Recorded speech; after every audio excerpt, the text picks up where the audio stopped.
Authorities, of course, are still sorting through the evidence of that most recent deadly mass shooting. This is the one that took place in a North Texas mall. Interestingly enough, a new survey shows that a majority of Texans, even after this shooting, support raising the legal age to purchase a gun to 21. But this is a debate that's happening not just in Texas, it's happening in many states. So let's dive into this now with attorney Emily Taylor. She's a gun law expert, and she's with us once again on Portland's Afternoon News. Welcome back, Emily. Hi, how are you? I'm well, thanks. I read that the early investigation shows the 33-year-old shooter was actually pushed out of the military for mental health issues. So somebody at one point considered him a risk. Yeah, absolutely. And, that is something we see time and again.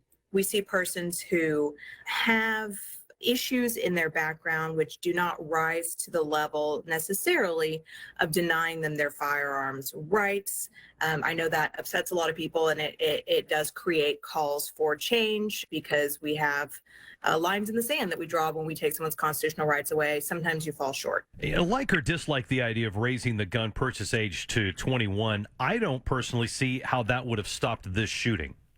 Exactly right. And bear in mind, you understand the impulse to legislate in the wake of tragedy. However, we need to take a sober step backwards and say, legislating in the wake of tragedy is not necessarily going to fix the problem. And I think, if we could legislate away tragedy, all of those laws against murder would probably be somewhat effective.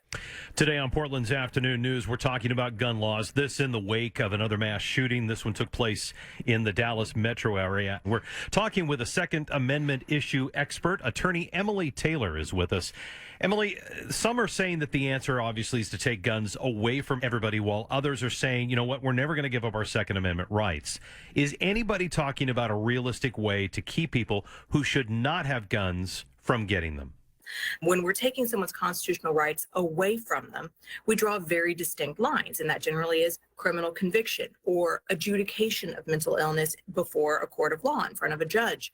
Those are really staunch lines, and there are warning signs that someone is dangerous before they cross that threshold. Why do we wait until that extreme threshold? Because we are depriving a constitutional right. I know recently the state of Washington has taken action on gun laws, trying to make them tougher. Florida politicians, though, are talking about lowering the age to 17. So what is to stop somebody from crossing state lines to get a gun if they shouldn't have one? Because the state laws are going to vary. State laws are going to vary, and that is breaking the law. I cannot travel out of state to buy a handgun. It's a lot more difficult than you would think. Emily, we have to leave it there. Thanks for spending so much time with us here on Portland's Afternoon News. Absolutely.